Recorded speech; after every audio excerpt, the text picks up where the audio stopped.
우리를 사랑하시고 복 주시는 하나님께서 오늘 주시는 말씀은 요한복음 16장 1절부터 4절 말씀입니다.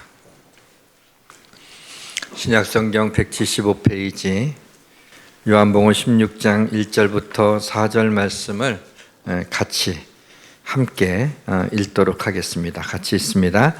내가 이것을 너희에게 이름은 너희로 실족하지 않게 하려 함이니 사람들이 너희를 출교할 뿐 아니라 때가 이르면 무릇 너희를 죽이는 자가 생각하기를 이것이 하나님을 섬기는 일이라 하리라. 그들이 이런 일을 할 것은 아버지와 나를 알지 못함이라. 오직 너희에게 이 말을 하는 것은 너희로 그때를 당하며 내가 너희에게 말한 이것을 생각나게 하려 하며 처음부터 이 말을 하지 아니한 것은 내가 너희와 함께 있었습니다. 아멘. 오늘 말씀의 이해를 위해서 영화 글래디에이터의 영상을 한 2분 정도 잠깐 보고 말씀을 전하도록 하겠습니다. People of Rome, on the 4th day of Antioch, the 64th day of the Games, with an historical final match. 5 years in retirement, the legendary Tigress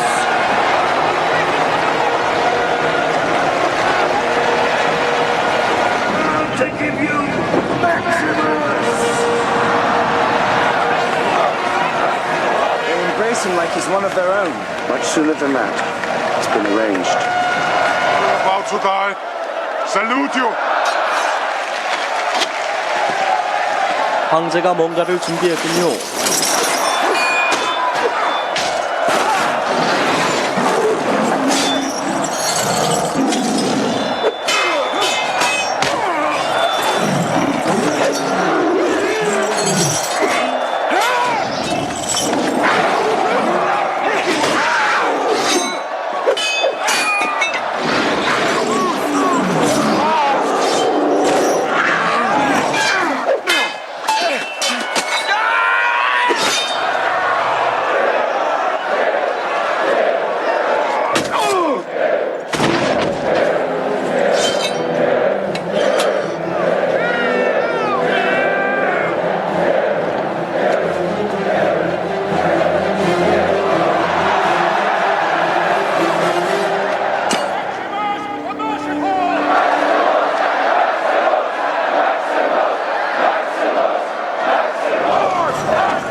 황제는 또다시 경기장으로 향합니다. You simply won't die. I have only one more life to take. They tell me your son squealed like a girl when they nailed him to the cross. And your wife. 이곳은 고대 로마의 아레나, 챔피언들의 노예 사냥이 시작됩니다. 곧 죽을 목숨인 이 노예는 오줌을 지리지요. 이제 문이 열립니다. 당대 최고의 검투사와 주인공 막시무스가 생명을 걸고 싸우게 됩니다. 그 와중에 생각지 않은 문에서 호랑이가 또 나타나서 힘들게 하는 것을 봅니다. 오늘 말씀의 제목은 저 문으로 무엇이 올지라도입니다. 인생은 저 문으로 무엇이 올지 모릅니다. 저 문이 열리면 대적마귀가 우는 사자같이 두루다니며 삼킬 자를 찾아 달려듭니다. 저 문이 열면 심장을 압박하는 듯한 불안과 두려움이라고 하는 놈이 독사처럼 달려듭니다. 저 문이 열리면 팔다리에 힘을 빠지게 하는 낙심이라는 놈이 정갈처럼 달려듭니다. 저 문이 열리면 어깨에 쇳덩어리를 올려놓은 것 같은 고난이라는 놈이 하이에나처럼 달려듭니다. 그러나 저 문으로 무엇이 올지라도 하나님이 사자의 입을 봉하시고 다니엘을 지켜주신 것처럼 우리를 대적 마귀의 괴계로부터 지켜주실 것입니다. 저 문으로 무엇이 올지라도 육신의 몸을 입고 이 땅에 오시기 전인 성자 하나님이 다니엘의 세 친구를 극렬히 타는 풀무불 가운데서도 함께 동행하시고 세 친구의 머리털도 그을르지 않게 하시고 겉옷빛도 변하지 않게 하셨고 불탄 냄새도 없도록 보호해 주셨던 것처럼 우리를 풀무불과 같은 그러한 시험과 고난 속에서도 지켜주실 줄 믿습니다. 네가 불 가운데로 지날 때에 타지도 아니할 것이요 불꽃이 너를 사르지도 못하라니 그랬습니다. 사랑하는 성도 여러분, 내일부터 시작되는 2024년에는 사자의 입을 봉하신 하나님이 원수 마귀의 입을 봉하시고 풀무불 가운데 동행해 주시고 머리털 한 가닥도 그을리지 않게 보호해 주신 주님이 우리를 보호해 주시고 지켜주시고 붙잡아 주실 줄 믿으시기를 주님의 이름으로 축원합니다. 모든 것이 잘 될 것입니다. 6월절 전에 예수께서 자기가 세상을 떠나 아버지께로 돌아가실 때가 이른 줄 아시고 제자들에게 이제 날이 밝으면 십자가에 달려 돌아가실 것을 이야기하셨습니다. 시간이 이제 얼마 남지 않았습니다. 예수님은 문 저편에 있는 예수님의 죽음 이후에 닥쳐올 쓰나미에 대비해 제자들을 준비시킬 필요가 있으셨습니다. 마지막 날 밤 제자들과 저녁 식사를 하시면서 너희 중 하나가 나를 팔리라 라고 하는 충격적인 그러한 말씀을 하십니다. 제자들의 마음이 요동쳤습니다. 안 그래도 다른 때와는 다른 그러한 저녁 식사 분위기에 불안해하고 있는데 이 중에 예수를 팔 자가 있다라고 하는 그 말씀은 제자들에게 멘붕을 가져오기에 충분했습니다. 이 말은 예수님이 이제 곧 제자들을 떠날 것이라는 말씀입니다. 3년 동안 주님만 따라다녔는데 모든 것을 버려두고 주님을 따라다녔는데 그런데 주님이 제자들을 떠나시면 주님이 십자가에 죽으시면 제자들은 어떻게 해야 된단 말입니까? 그래서 힘들어 하시는데 그 얘기를 하신 이유를 본문 1절에서 이렇게 말씀하고 있어요. 내가 이것을 너희에게 이름은 너희로 실족하지 않게 하려 함이니. 공동번역 성경에는 이렇게 번역이 되어 있습니다. 내가 너희에게 이 말을 하는 것은 너희의 믿음이 흔들리지 않도록 하려는 것이라. 예수님이 제자들한테 너희들이 바라지 않는 일이 일어나도, 다시 말하면 내가 너희를 떠나고 십자가에 죽을지라도 너희의 믿음이 흔들리지 않게 하기 위해서 지금부터 내가 이 말을 하는 것이다 라는 겁니다. 사랑하는 성도 여러분, 내일이면 우리 앞에 서게 될 2024년 하루하루의 문을 열 때 저 문으로 무엇이 올지 모르지만 오늘 주님이 주시는 이 말씀을 통해서 저 문으로 무엇이 올지라도 넉넉히 이기고 승리하는 한 해가 되기를 주님의 이름으로 축원합니다. 마지막 주일에 전할 말씀을 이렇게 생각하면서 한 해를 이렇게 잠깐 필름을 좀 빨리 돌려서 이렇게 보니까 너무나 괴롭고 힘든 일도 있었고 너무나 감사하고 또 큰 은혜와 복을 주신 일들도 있었습니다. 인생이란 하루하루 저 문으로 무엇이 올지 모르는 살 얼음판을 걷는 것과 같구나라는 것을 느끼면서, 그러나 오늘 주님이 우리에게 주시는 말씀을 통해서 우리가 날마다 걸어가야 되는 살 얼음판이 북극에 있는 얼음과 같이 두께 10m의 얼음판이 되어 2024년도에는 굳건한 믿음으로 염려하지 않고 한 해를 살아내는 믿음의 용사들이 되시기를 주님의 이름으로 축원합니다. 지금 제자들은 예수님이 자신들을 떠날 것이라는 얘기를 듣고 근심하고 있었습니다. 근심에 쌓인 제자들을 잘 아시는 예수님이 너희는 마음에 근심하지 말라. 하나님을 믿으니 또 나를 믿으라 라고 말씀을 주십니다. 이 마음의 근심은 잠언에 뼈를 마르게 한다라고 했습니다. 근심, 염려, 걱정 같은 뜻의 단어들이 여러 개가 있다는 것은 그만큼 우리의 삶에 또 누구에게나 이와 같은 근심과 염려와 걱정들이 많이 있다는 것을 웅변하고 있습니다. 그런데 이 모든 것은 하나도 쓸모가 없는 것입니다. 아무리 근심해도 답이 안 나오고, 아무리 염려해도 답이 나오지 않고, 아무리 근심해도 그걸로 인하여 얻어질 수 있는 것이 없습니다. 근심은, 믿는 자들에게 있어서의 근심은 기도하지 않기 때문에 근심이 마음에 생기면 그것을 기도의 자리로 가져가서 하나님 앞에 토스해야 되는데, 그냥 내가 가지고 있으니까 이 근심이 내 마음에서 떠나지 않는 거야.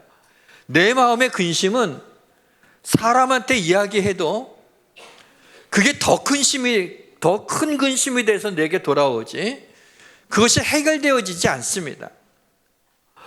내가 아무리 근심을, 걱정을 잊어버리려고 술을 먹고 아무리 잊어버리고 가도 그 다음 날은 머리도 더 아프고 그것이 하나도 떠나지 않는 거예요.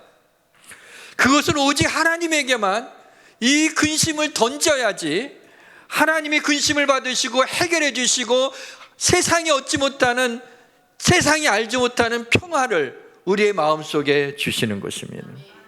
믿는 사람들이 근심하고 있는 것은 어른이 공갈 젖꼭지를 물고 있는 그런 우스꽝스러운 모습과 똑같은 거예요. 어른이 됐으면 공갈 젖꼭지는 빼야지. 그 얼마나 흉해요, 보기가. 그리스도인이라면은 항상 주님께서 아무것도 염려하지 말고 오직 모든 일에 기도와 간구로 너희 구할 것을 하나님께 아뢰라고, 그리하면 모든 지각에 모든 생각이 뛰어난 하나님의 평강이 너희 마음과 생각을 지켜주신다고, 너무나도 우리가 여러 번 듣고 잘 알고 있는 말씀인데 아무것도 염려하지 말라는데 모든 걸 염려하고 있으니, 모든 일에 기도하라고 했더니 아무것도 기도하고 있지 않으니, 그러니 우리 그리스도인의 삶이 염려와 근심에서 자유함을 누리지 못하는 것 아닙니까? 가뜩이나 예수님이 자신들을 떠날 것이라는 것을 알고 근심하고 있는 제자들한테 본문 2절에 예수님이 이런 말씀을 덧붙이십니다. 사람들이 너희를 출교할 뿐 아니라 때가 이르면 무릇 너희를 죽이는 자가 생각하기를 이것이 하나님을 섬기는 일이라 하리라. 무슨 얘기냐면 너희들이 유대 공동체에서 쫓겨나게 될 것이다. 너희들이 있는 그런 그룹에서 너희들은 다 쫓겨나게 될 것이고 너희 중에는 순교하는 자들도 생길 것이다. 왜냐하면 너희를 죽이려는 자가 뭐 이렇게 나와 있지 않고 너희를 죽이는 자가 생각하기를, 너희를 죽이는 게 하나님을 섬기는 거라고 생각했으니까 악착같이 너희를 죽이려고 할 거다. 순교자가 실제로 나오지 않습니까? 아니, 제자들은 요한을 빼놓고는 전부 다 순교를 하는 일을 당하게 되었습니다. 이 말씀을 하시는 이유는 본문 4절에 이렇게 설명합니다. 오직 너희에게 이 말을 한 것은 너희로 그 때를 당하면 내가 너희에게 말한 이것을 기억나게 하려 함이라. 너희들이 이렇게 죽음의 위기 앞에 오게 되었을 때 내가 너희들한테 했던 말들을 기억나게 하기 위해서다. 그럴 때 그것을 감당할 수 있게 하신다는 얘기죠. 오늘은 예수님이 제자들에게 기억나게 하려는 말씀이 도대체 무엇인지 그걸 살펴봐서 2024년 하루하루 저문으로 무엇이 올지라도 어떻게 두려워하지 않고 담대하게 인생길을 걸어나갈 수 있는지에 대해서 생각해 보려고 합니다. 이 시간 성령님이 은혜를 베푸시고 도와주셔서 부족한 종과 사랑하는 우리 성도들 가운데 역사해 주시기를 주님의 이름으로 축원합니다. 요한복음 13장 21절에서 요한복음 18장 27절, 꽤 긴 장이죠.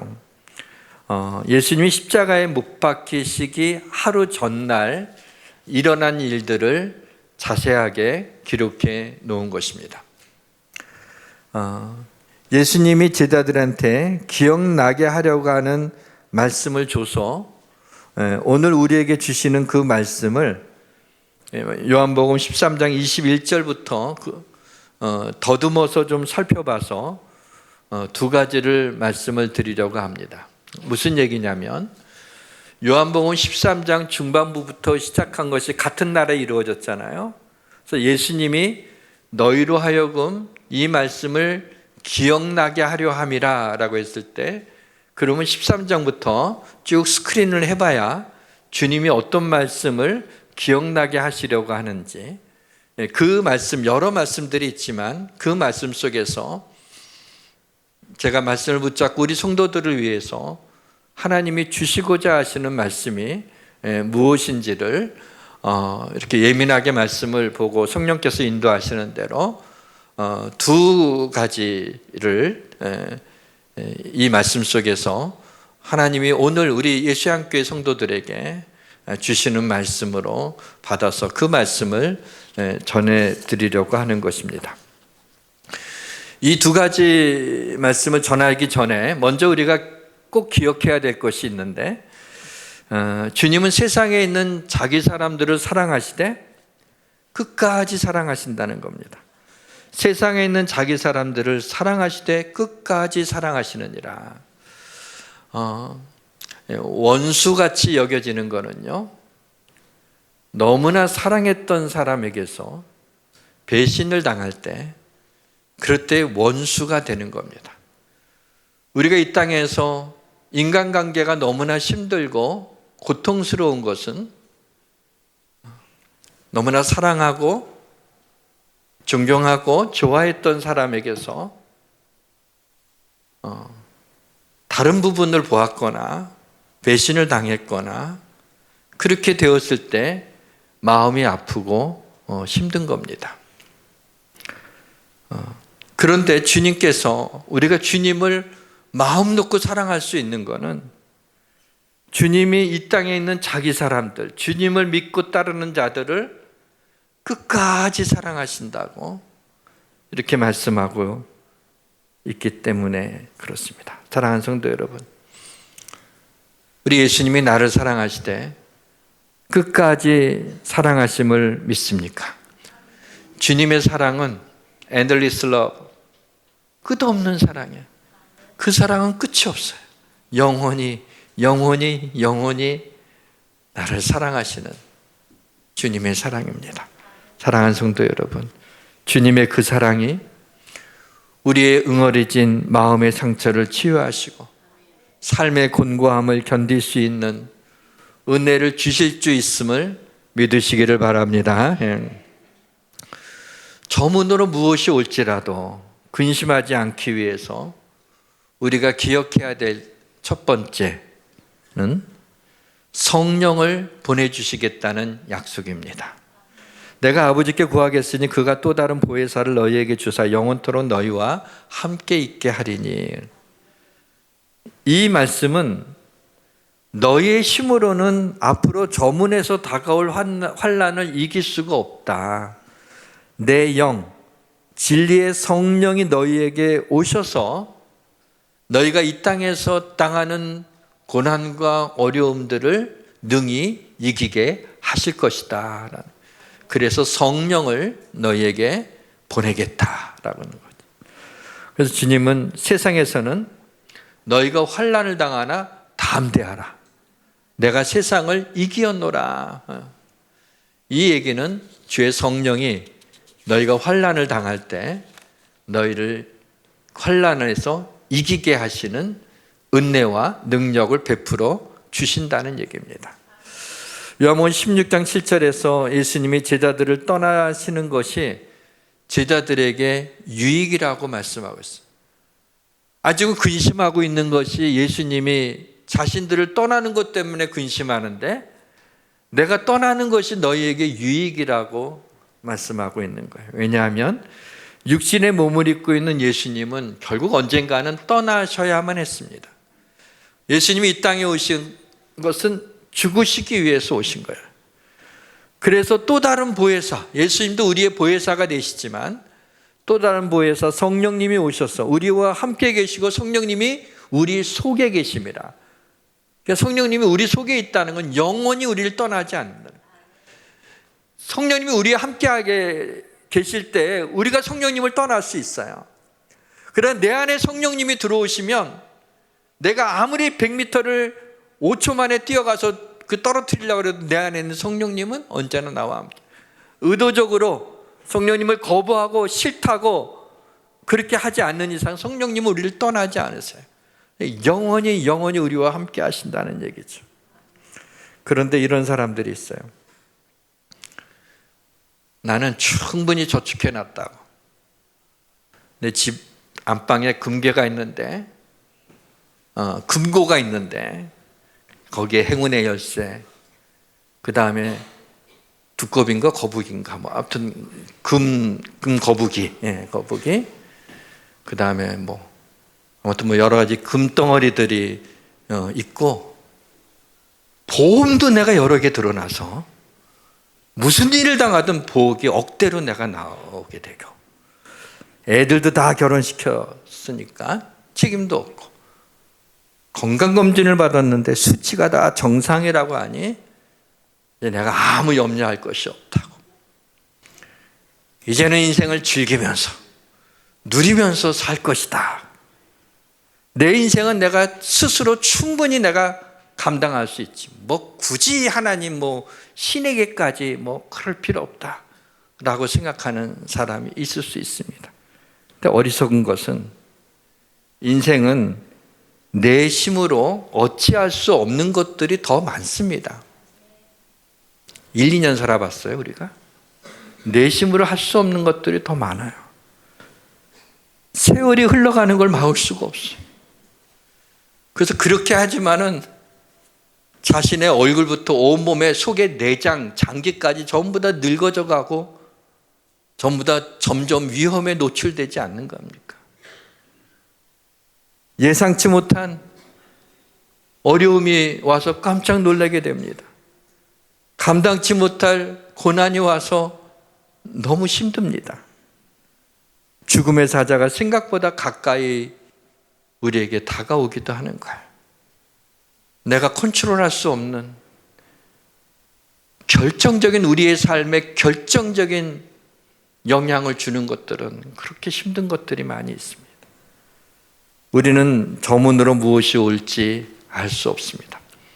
이 말을 자주 하는 건 제목이니까, 저 문으로 무엇이 올지 알 수 없습니다. 우리는 하나님의 도움이 필요할 정도의 상황이 오는 것을 원치 않지만, 그러나 그러한 상황은 반드시 옵니다. 에베레스트를 등정하려면 전문 산악인들도요, 그 산을 잘 알고 거기서 살고 있는 이 셀파들의 그 도움을 받지 않으면은 올라갈 수가 없습니다. 아니요, 허가도 내주지 않습니다. 왜냐하면 외국인들이 대부분 거기 올라가는 처음 올라가는 길이에요. 그리고 그 높은 산에는요, 군데군데 굉장히 위험한 요소들이 많이 있어요. 그래서 에베레스트를 등정하려면 반드시 돕는 자가 필요한데 이 셀파가 동행해 주는 것이죠. 하물며 한 번도 가본 적이 없는 인생길을 걸어가는데 그 인생길에는 저 문으로 무엇이 올지 모르는 그 인생길을 걸었는데 내 힘만으로 인생을 살아갈 수 있을 것 같습니까? 저 문으로 무엇이 올지 알 수 없습니다. 때로는 감당치 못할 그러한 큰 고난이 내 마음을 산산이 찢어놓는 그러한 내 마음을 아프게 하는 일이 우리의 삶 속에 훅 다가올 때가 있단 말이죠. 그러한 결정적인 순간에 우리가 하나님의 도우심이 없이는, 성령님의 도우심이 없이는 그것을 이겨낼 수가 없는 거예요. 그래서 그럴 때마다 우리 하나님의 도우심을 구하는, 성령님의 도우심을 구해야 해요. 성령님은 여러분의 비즈니스 파트너가 아니에요. 성령님을 잘 달래서 사업에 좀 복을 받고 좀 성공하려고 하는 파트너로 생각하면 안 돼요. 아, 성령님 우리 자녀들을 어떻게 좀 비나이다 잘 좀 지켜주세요 하는 파트너가 아니에요. 성령님이 여러분의 지인도 아니에요. 그분 알고 있지. 내가 잘 알아. 그분 지인이 아닙니다. 성령님은 하나님이십니다. 여러분들을 사랑하고 여러분들을 돕고 여러분들을 보호해 주시는 분입니다. 출애굽기 17장에서 광야길을 걸어가던 이스라엘 백성에게 느닷없이 아말렉이라고 하는 족속이 이스라엘의 그 200만이 넘는 240만 명의 사람들이 대이동을 하게 될 때 뒤에 처져 있는 사람들부터 아말렉이 쳐들어와서 그들을 죽이고 싸움을 겁니다. 근데 이스라엘 백성들은 400년에서 420년 동안을 노예로 살아와서 싸움을 경험해 본 적이 없어요. 일하는 것만 강요받아서 살았던 사람들이에요. 더군다나 광야길을 건너라고 지쳤을 텐데 어떻게 그들과 싸워서 이길 수가 있겠습니까? 그런데 수많은 하나님의 능력을 경험한 모세는 여호수아에게 백성을 이끌고 나가서 싸우라고 명령을 합니다. 그리고 그것은 우리의 힘으로 싸우는 것이 아니라는 걸 너무 잘 알고 있는 모세가 산에 올라가서 두 손을 들고 기도합니다. 두 손을 들고 기도하면 이스라엘이 이기고, 이제 팔이 힘들어갖고 내리면 이스라엘이 지는 거예요. 나중에는 모세가 손을 내려오려고 하면 아론과 훌이 양쪽에서 이 팔을 받쳐주면서 이 손을 계속 들고 있게 했던 것이죠. 결국에는 승리했어요. 자, 두 손을 드는 건 뭘까요? 그것은 나는 약합니다. 온전히 하나님만 의지합니다. 하나님 우리를 도와주옵소서. 하나님 앞에 항복하는 거예요. 내 힘으로 할 수 있다는 교만을 꺾어버리고 하나님 앞에 항복하며 하나님 도와달라고 그렇게 손을 들고 기도하는 겁니다. 전쟁에서 승리를 했습니다. 아무도 모세가 대단하다고 말하지 않았습니다. 아무도 여호수아가 잘 싸웠다고 말하지 않았습니다. 하나님이 하신 일입니다. 전쟁은 하나님께 속한 것입니다. 우리의 인생은 하나님께 속한 것입니다. 사랑하는 성도 여러분, 저문으로 무엇이 올지라도 우리 혼자서 직면하지 않습니다. 성령님이 우리의 모든 발걸음 가운데 함께 하실 것을 믿으시길 주님의 이름으로 축원합니다. 그래서 저문으로 뭐가 올지라도 성령님이 우리와 함께 하셔서 성령님의 도우심을 구하면 성령의 능력으로 능히 감당할 수 있다는 것, 또 하나는 2024년을 맞이하면서 우리가 기억해야 될 주님의 말씀은 그러한 근심이 왔을 때 믿음으로 기도하라는 겁니다. 중요한 포인트는 믿음으로 구하는 겁니다. 요한복음 16장 16절에서 19절까지 불과 4개의 절 가운데 조금 있으면이라고 하는 이 문장이 7번이나 나오는 것을 보게 됩니다. 제가 한번 좀 빠르게 읽어볼까요? 조금 있으면 너희가 나를 보지 못하겠고 또 조금 있으면 나를 보리라 하시니 제자 중에 서로 말하되 우리에게 말씀하신 조금 있으면 나를 보지 못하겠고 또 조금 있으면 나를 보리라 하시며 또 내가 아버지께로 가미라 하신 말씀이 무슨 말씀이냐 하고 또 말하되 조금 있으면이라 하신 말씀이 무슨 말씀이냐, 무엇을 말씀하시는지 알지 못하는 나 하고는 예수께서 묻고자 함을 아시고 이르시되 내 말이 조금 있으면 나를 보지 못하겠고 또 조금 있으면 나를 보리라 하므로 너희가 서로 문의하느냐, 그런 것들을 지금 묻고 있느냐라고 이렇게 말해요. 7번이나 그 장면들이 나와요. 그리고 나서 그 다음에 19절까지 그렇게 7번 조금 있으면이라는 말이 나오고 바로 그 다음 20절에는요 내가 진실로 진실로 너희에게 이르노니 너희는 곡하고 애통하겠으나 세상은 기뻐하리라. 너희는 근심하겠으나 너희 근심이 도리어 기쁨이 되리라. 그러니까 조금 있으면이라는 것은 무슨 얘기냐면 너희들이 내가 떠나는 것 때문에 내가 십자가 달려 죽는 것 때문에 근심하겠지만 조금 있으면 잠깐 뒤면 내가 다시 3일 만에 살아나서 너희들 앞에 올 것이기 때문에 너희들이 기뻐할 거다. 근심이 변하여 기쁨이 될 것이다 라는 얘기죠. 어떻게 근심이 기쁨으로 변할 수 있는 건가요?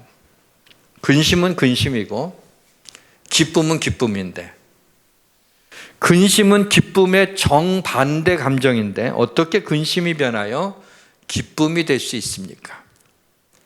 지금 제자들이 근심하고 있는 이유는 예수님이 떠날 것이기 때문이죠. 그러나 십자가에서 못 박혀 죽으신 예수님이 3일 만에 다시 살아나서 제자들 앞에 나타날 것이기 때문에 그때 근심이 변하여 기쁨이 된다는 겁니다. 한동안은 꿈에 돌아가신 저희 어머니가 나타나셔서 그냥 일상 삶, 그 어릴 때 그냥 그 집에서 그렇게 살아가는 모습을 잠깐 꿨다가 딱 깼는데 꿈속에서도 기쁘더라고요. 꿈속에서도. 그런데 만약에 정말 돌아가셨던 분이 다시 살아나서 이렇게 나타난다면 얼마나 기쁠까요? 그렇죠? 예수님, 사람은 그럴 수 없지만 생명의 주관 되신 하나님께서 예수님은 죽은 자 가운데서 다시 살아나게 하셔서 제자들 앞에 나타난 것 아닙니까? 22절에 지금은 너희가 근심하나 내가 다시 너희를 보리니 너희 마음이 기쁠 것이요 너희 기쁨을 빼앗을 자가 없으리라. 셰익스피어의 로미오와 줄리엣에서 줄리엣이 밤에 로미오에게 말합니다. 이건 좀 목소리가 이쁜 사람이 해야 되는데 이렇게 얘기를 해요. 이별은 달콤한 슬픔 같아요. 달콤한 슬픔이라고 하는 모순어법이 있죠. 어떻게 달콤하면서 슬플 수가 있겠어요? 근데 뭐냐면 헤어지기 때문에, 헤어지는 슬픔 때문에 다시 만날 수 있는 달콤함이 있다. 그런 면에서 달콤한 슬픔이라고 하는 문장을 사용했죠. 지금 예수님과 헤어지는 것이 근심이 될 수 있지만 조금 있으면 부활하신 예수님을 만날 것이기 때문에 너희 마음이 기쁠 것이다 라는 얘기예요. 그런데 근심이 도리어 기쁨이 될 수 있는 좀 보다 구체적인 말씀을 드리도록 하겠습니다. 이거는 이 당시에 제자들만 느꼈던 기쁨이죠. 우리가 느낄 수가 없는 거죠. 지금. 그러면 근심이 변하여 기쁨이 되는, 고난이 변하여 축복이 되는 그와 같은 하나님의 역사는 어떻게 일어날 수 있느냐? 지금은 너희가 근심하나 내가 다시 너희를 보리니 너희 마음이 기쁠 것이요 너희 기쁨을 빼앗을 자가 없으리라. 이렇게 말씀하시고 그 다음 절에 굉장히 중요한 말씀을 23절과 24절에서 우리에게 주고 있습니다. 한번 같이 한번 읽어보도록 할까요? 23절과 24절입니다. 그날에는 너희가 아무것도 내게 묻지 아니하리라. 내가 진실로 진실로 너희에게 이르노니 너희가 무엇이든지 아버지께 구하는 것을 내 이름으로 주시리라. 지금까지는 너희가 내 이름으로 아무것도 구하지 아니하였으나 구하라 그리하면 받으리니 너희 기쁨이 충만하리라. 그러니까 근심이 변화해서 도리어 기쁨이 된다는 말씀을 끝나자마자 너희가 기도하면 받게 될 것이라고 답을 우리에게 줬어요. 답을 주시고 시험 보는 거나 마찬가지. 그런데 공부 워낙 못하는 애들은요, 답이 보여도 그걸 못 써요. 자, 우리는 이 답을 가졌는데도 우리 신앙생활에 이걸 써먹지 못하면, 거기까지만 하겠습니다. 예수님의 이름으로 기도하면, 믿음으로 기도하면 무엇인지 반드시 이루어 주시고 그일로 인하여 기쁨이 충만하게 될 거라는 거예요. 여러분, 제가 목회를 하면서 목사니까 어려운 일을, 특히 교회적으로 어려운 일을 만나고 좀 힘든 일이 있으면 뭘 하겠어요? 제가 뭐 맥주를 마시겠어요? 뭐 어디 가서 디스코장도 아니고 뭐라 그러죠 요새, 나이트 클럽 가서 내가 뭐 춤을 추겠어요? 어떻게 그걸 해결할 수가 있겠어요? 그냥 무조건적인 그런 반사적으로 이렇게 기도할 수밖에 없잖아요. 그러면 참 놀라운 사실은 그걸 할 정도, 그것도 아주 간절하게 기도할 정도라면 그만큼 어떻게 해요? 기도한다고 이루어질 만한 것이 아니에요. 어떻게 우연히 이루어질 만한, 아니 내심으로 어떻게 해서 해결될 문제들이 아니라는 거죠. 그러니까 힘들어서 하나님 앞에 기도하는데 하나님이 응답하시는 걸 얼마나 많이 체험했겠어요. 그때마다 제가 느껴지는 건 뭐냐면, 그것이 해결이 돼서, 문제가 해결이 돼서 그것도 감사하지만 사실 그거보다 더 감사한 것은 이러한 죄인의 기도에 응답해 주시는, 이런 부족한 종의 기도에 신실하신 하나님이 언제나 응답해 주시다니, 그 응답해 주신 하나님으로 인하여 기쁜 거예요. 너무 감사한 거예요. 야, 너는 믿음이 그 정도인데 내가 너한테 응답하겠냐 이놈아? 야, 너 그때 슬금슬금 못된 짓 하고 내 마음 아프게 했는데, 내 뜻대로 살자는데 응답 못하겠다. 하나님은 그런 하나님이 아니에요. 언제나 우리가 쓰러져서 신음소리를 내도 그 신음소리도 들으시고 응답하시는 하나님이에요.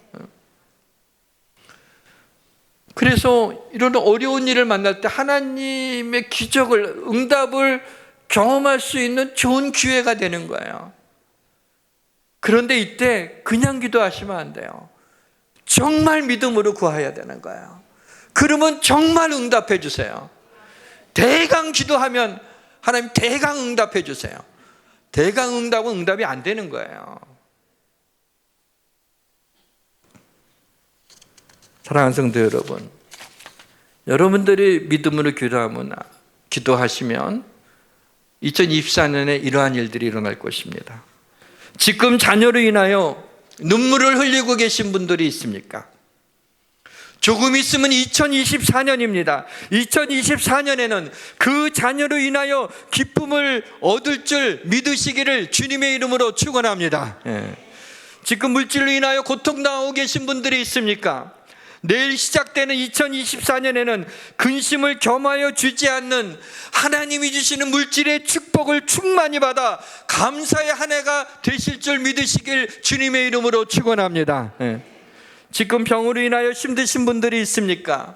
갑진년 2024년에는 여호와 라파 공의로운 해가 떠올라서 치료하는 강선을 비추어 모든 질병에서 자유케 되어 외양간에서 나온 송아지같이 뛰어다니시기를 주님의 이름으로 축원합니다. 말씀을 닫겠습니다.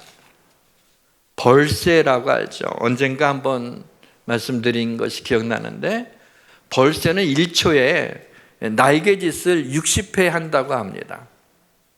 날개가 조금 해가지고 이러는. 근데 1초에 60회니까는 그 벌새 옆에 가게 되면 날개짓 소리가 붕, 비행기 가는 그런 소리, 붕, 그 벌 이렇게 나는 그런 소리가 난다는 거죠. 왜 그러냐면 날개가 조그마니까 이걸 부지런히 해가지고 공중에 떠 있는, 채공해서 그래야 꽃에 있는 꿀을 빨아먹을 수 있으니까 얼마나 열심히 사는지 몰라요. 그런데 반면에 독수리는 날개를 펴서 기류를 타고 하늘로 솟구치는데 그때 제일 빠른 속도가 시속 130km. 안 놀래시네 또. 운전할 때 130km면 어때요? 130km로 하늘로 솟구친데 이렇게 가는 게 아니라 이렇게 가는 게 아니라 그 기류 때문에 130km인데 어느 정도 3km를 올라간다는 거예요. 놀라시는 분 고마워요. 3km를 솟구치며 올라갈 정도라는 거예요. 근데 이때 독수리가 하는 일은 뭐냐? 그냥 날개 펴서 바람에 의지해서 날아가는 거예요. 그 기류가 얼마나 정말 강한 파워를 갖고 있는지 그 130km의 속도로 최고 속도지만 3km를 하늘로 솟구쳐 올라간다는 거예요. 그냥 날개를 펴기만 하면 되는 거예요. 그래서 여호와를 앙망하는 자는 새 힘을 얻으리니 독수리의 날개치며 올라갈 같은 것이요. 사랑하는 성도 여러분, 2024년도에는 믿음으로 하나님 앞에 구하지 않고 벌새처럼 살려고 부지런히 날개짓하면서 살다가 지치지 마시고 힘들면 믿음으로 하나님의 도우심을, 성령의 은혜와 도우심을 구하시고 근심과 고통과 눈물과 불안과 두려움은 이 땅에 남겨놓고 독수리와 같이 창공을 향하여 솟구치는 한 해가 되시기를 바랍니다. 우리는 그저 믿음의 날개를 펴기만 하면 성령의 바람으로 하늘 높이 올라갈 수 있음을 믿으시기를 주님의 이름으로 축원합니다. 우리 찬양합시다. 주 품에 품으소서.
기도하겠습니다. 하나님 아버지, 2023년을 지켜주셔서 감사드립니다.